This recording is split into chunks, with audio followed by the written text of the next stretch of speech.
Hello, everyone. How are you today? It is Tuesday noon Eastern time, and I'm here for another discussion about beating trauma. I am Elizabeth Corey, and I'm the founder of beatingtrauma.com. And I am here today because I want to have a discussion with you about how society in general keeps us stuck.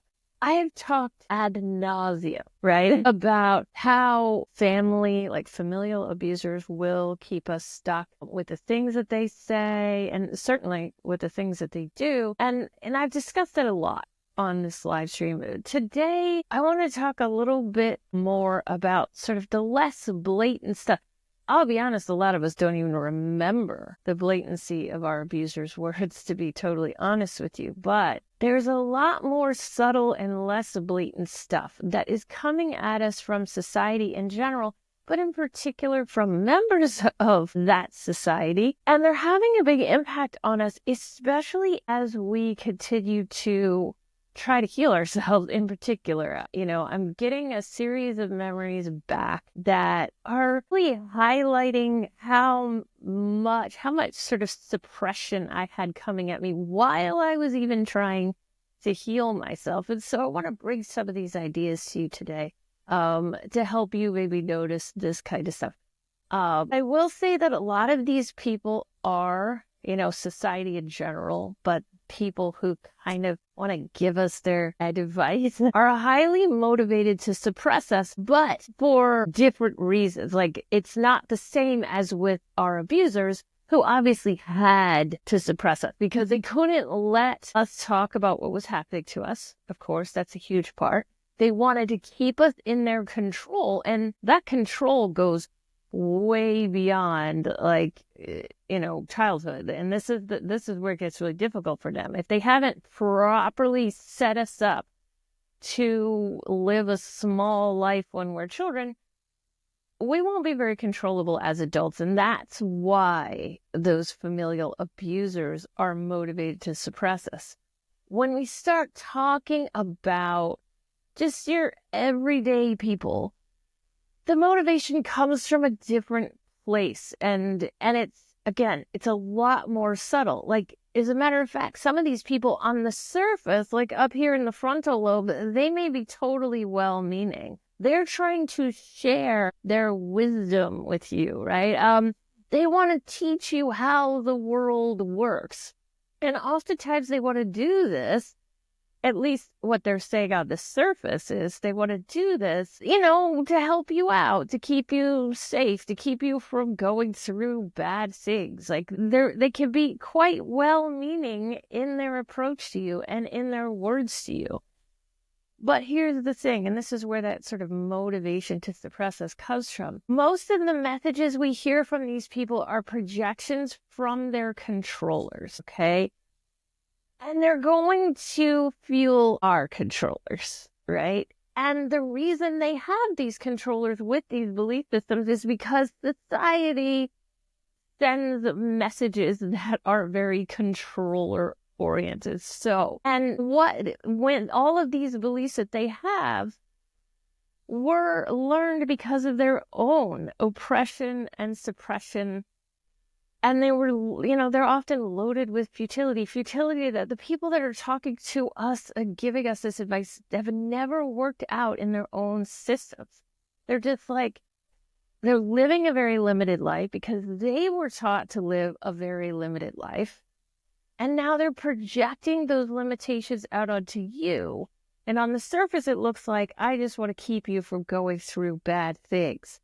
But underneath in the unconscious, there may even be this bit of jealousy, right, that comes up, which is like, well, if I can't do these things, you can't do these things. And that's sort of some of the bigger motivation that lies underneath that well-meaning conversation they're having with you about, toning it down a little bit as far as your wishes for this life. And unfortunately, I had a lot of this that came at me. And because of my trauma history, it was very easy for me to believe it. And it was really the last thing I needed when I was in the process of trying to change and approach life a little bit differently. Okay, so today I want to share some of those well-meaning wisdoms that I heard from people, again, not in the family, just people around who thought they were doing me a favor, right? Like, not meaning to be abusive, but also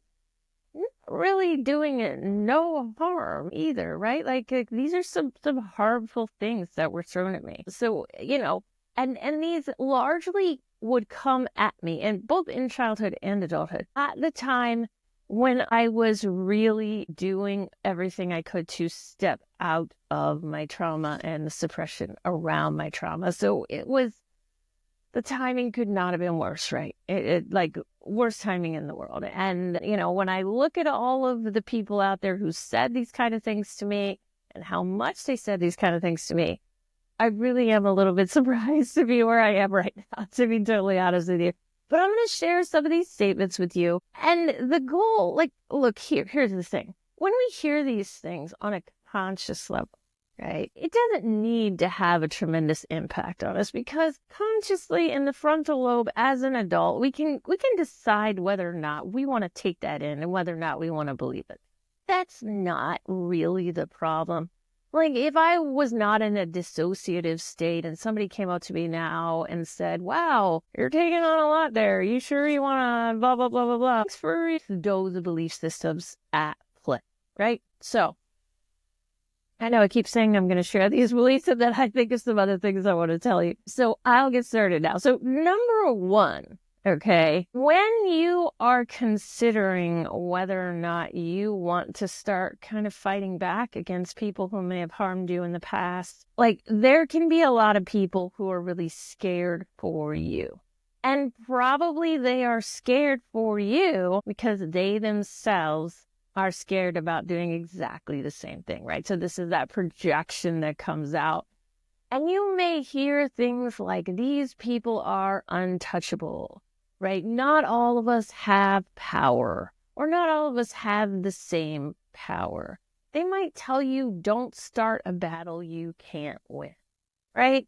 And this stuff is really believable when we come from trauma where, especially as a child, we didn't have the same power as the abusers who were kind of going up against us here. And we really couldn't have won those battles as children. And a lot of the powerlessness that they're projecting onto us comes from their own experiences of being powerless as a child and being up against adults. I am not going to sit here and tell you that the legal system or organizations in general are set up to really kind of even things out. There are plenty of adults out there who do have a lot of power, either because of their gender, because of the color of their skin, because they have money. That all exists. However, giving up, right, and not fighting against these kind of people because others have told you they're untouchable or you'll never usurp their power, that's the wrong reason not to go and kind of fight for what's yours, right? Now, I am not suggesting that we all stand up and go engage in a legal system that is very, very clearly broken while we are still dissociated so that we can re-traumatize ourselves. That is not what I am suggesting. I do think there's a place and a time to do that, but I think it needs to happen from a pretty grounded place. But I do think if you are hearing things like this in the world, it's meant to kind of keep people in power, right? Like, it's meant to kind of keep them in charge. And we don't have to listen to that. Nobody is untouchable. And I think we're coming into an age right now in the world where we're starting to see that a little more, right? There's been some pretty powerful people who have been taken down, especially in recent years. So I just want you to encourage you, if you're hearing messages like that, like you can't go after the power, you can't fight against that stuff. Just remember, that may not be true. That may not be true. And I think it's important for us to keep questioning these kind of things, right? So that's number one. Number two, visibility comes with lots of attacks, and that stuff isn't worth it. Like, it's not worth it. It's not worth going for what we want if it means we're going to be visible because we'll be attacked. Okay. The first thing I want to say about this is it's probably true. Visibility does come with lots of attacks. I mean, we see what happens with popular people who are out there doing things that are maybe even pretty amazing, but maybe they go against some of the norms. We see this happening more and more right now. And there's lots and lots of people out there saying that is not okay. Like, they're going after those people, And so I think we have to understand that, yes, attacks will happen. The problem with this statement is the second part that says they aren't worth it. Like, it's not worth going through the experience of being attacked in order to be visible. That piece I disagree with. I used to agree with it, and there are still parts of me that are like, oh, no. But in general, our job is to recognize the powerlessness in this phrase. And to be honest, that's a big part of our job with all of the phrases I'm sharing with you today. It's about recognizing the powerlessness in these things, right? We want to notice how powerless that statement is. This idea that our job here is to avoid attacks by staying small. That's a very powerless thing. It comes right out of childhood because it was one of the only survival techniques we had available to us in that environment. And so we did that. But now, when people attack us, it doesn't have to matter, right? It doesn't have to matter anymore. If you want to say, I guarantee you my mother tells everybody I'm crazy. Doesn't have any impact on me anymore. None. One, I'm not hearing it because I'm not engaged with any of those people anymore. But even if I was, I know that's coming from a place of trying to protect herself, and that's fine. She can say what she wants. I'm done there, right? 5-10 years ago, I probably would have said something very different, but that's not where I am right now. And this is our job. Instead of listening to the people who say, don't be visible, because you don't want to have to go through all of that stuff coming at you, the barrage of attacks against you and your character. It's horrible, horrible. Yes, it may be horrible to a degree, but when you find your power, that stuff stops mattering in the same way that it used to. And so that's why working with the love seeker and the controller karma kid is so important on this journey, because those are the parts that tend to think those things matter, right? So the more we work with them, the more we can allow ourselves to see the truth about those things, right? So that's number 2. Number 3, and I think this one was inspired by a scene in Hadestown that I keep, in case you haven't seen the musical. It's fascinating. But we went to see it because I am like a huge musical theater crazy person. I love all the musical theater. It's my favorite stuff. There's a scene in there, and it talks about just keep your head down. And this phrase, I think, really came to me because of that. But it's like, keep your head down and get through it. And it's a scene, of course, in Hadestown where they are working in hell. And the whole song is based on this idea of just keep your head down. And I think that's such a really powerful phrase. And so many of us are subscribing to it because we're listening to the karma kid in there. We're listening to parts in us that say, you don't have to make a fuss. You don't have to change the world. You don't have to make history. Just keep your head down and get through it, right? And it's coming from that karma kid. It's coming from that controller. Like, just don't make waves, right? Just don't rock the boat.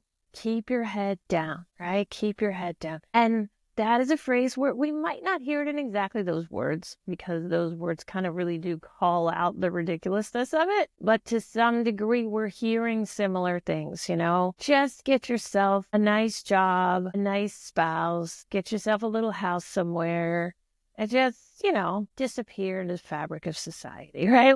Those are messages we often hear. And I'm not saying there's anything wrong with that if that's your choice. But when people who make that choice push that choice on other people who want to do things differently, that's a problem, right? And that's projection in a nutshell. So we need to, I don't know how many times I've heard phrases like this, right, in my life. And that kind of brings up the fourth one, which does kind of go a little bit in alignment with that. There's so much resistance to the healing process in general, because I have said many, many times, and I will say it again and again and again, the process of healing our trauma on a deep emotional level is a rebellion. That is 100% true. There's a revolution that is happening when people heal their trauma, even remembering the trauma, healing the trauma, working through that emotion. That is a rebellion. We're changing things when we do that.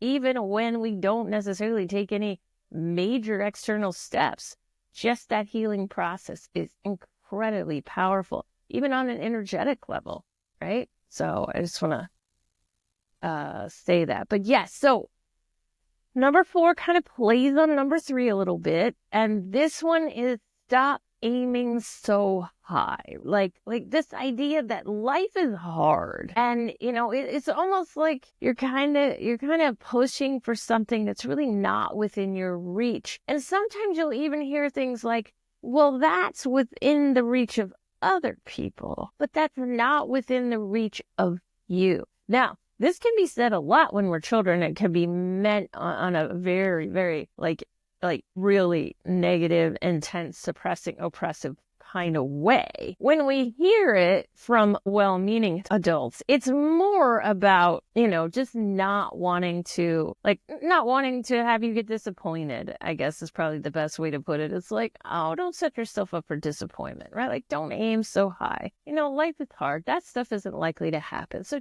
just tone down your expectations, right? Just tone them down. It's good enough, to just live like everybody else does. You may, and now this stuff is coming from people who are not necessarily well-meaning, but you may also hear things like, that whole idea of who do you think you are? I know it's been one of the biggest phrases that come from my karma kid as I am writing. Who do you think you are is huge.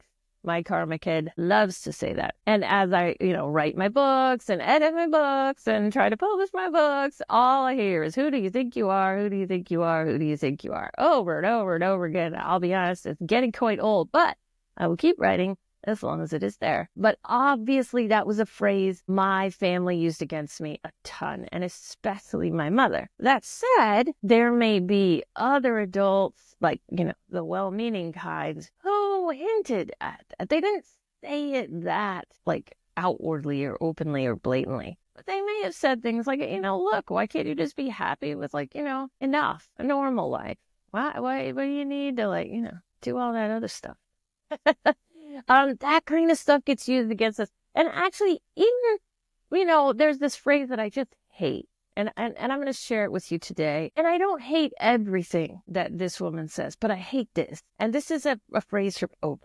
And she says, you can have it all, but not at the same time. Okay, I hate this phrase. And again, I'm not anti-Oprah. And I think some of what Oprah does is great. I think she's fine. I'm not here to argue over famous people that are good or famous people that are bad or whatever. But what I will say is this phrase feels very limiting to the average person. Okay. Because first of all, what is it all? Like when you say you can have it all, but not at the same time, what defines all? It's just, for me, it's a dangerous phrase, because what if your all is a house, a spouse, a picket fence, and a nice job, but not at the same time? I mean, I disagree. But I think it also stops us from exploring ways that we can be successful in many areas of our life at the same time. And I absolutely believe that is 100% possible. And so I struggle with this phrase. And I think this kind of phrase is a limit, is an example of a limit that society kind of embraces. Because here's the thing, if she had said that, and everyone would have been like, well, that's crap, it wouldn't have become as famous as it's become. It is everywhere. I see this phrase everywhere. People really buy into this because it gives them a limit. Somebody else who's really famous and really popular and must know a lot has said this, so it must be true. No. And maybe her idea of it all is a lot bigger than our ideas of it all.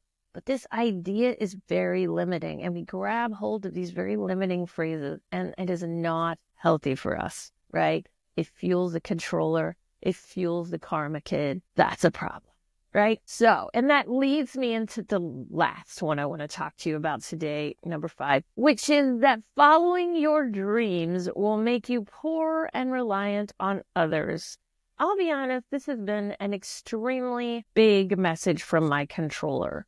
It was like, just go get a job in IT and go be a project manager again and make your money that way. Because if you follow your dreams, you won't make any money following your dreams, right? Like that, yeah, I was just talking about this the other day. The client was like, you've got working for the man and you've got poor, starving artists.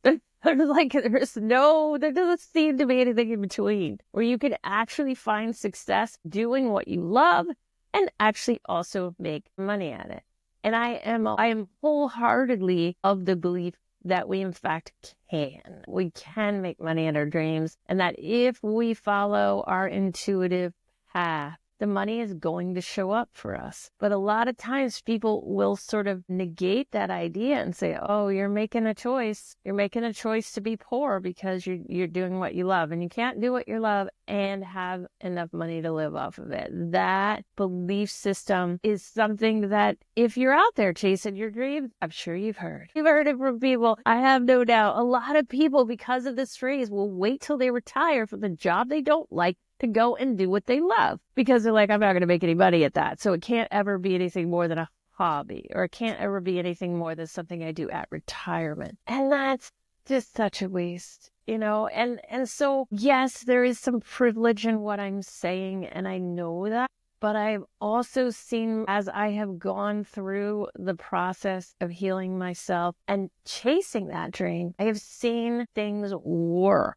that I never thought were going to work.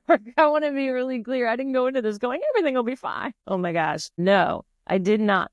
So I want to stress to you that if you're hearing messages like this, they can be very believable, coming from the controller karma kit of those other parts, like into our controller karma kit, that already really want to believe these things because of the traumatic history. And these kind of well-meaning sharing of the wisdom kind of phrases can really get in our way. So I guess the biggest message coming out of this is watch for how you may be hearing these things in your own inner parts, and write from it when you hear it. But also keep in mind, like, kind of watch who you're sharing things with. Like, make sure the people you're sharing things with will really be encouraging of you doing something that isn't the norm, right? And that they can support you, like, in that. Because I remember when I decided to quit being a project manager and go into this job, there was literally one person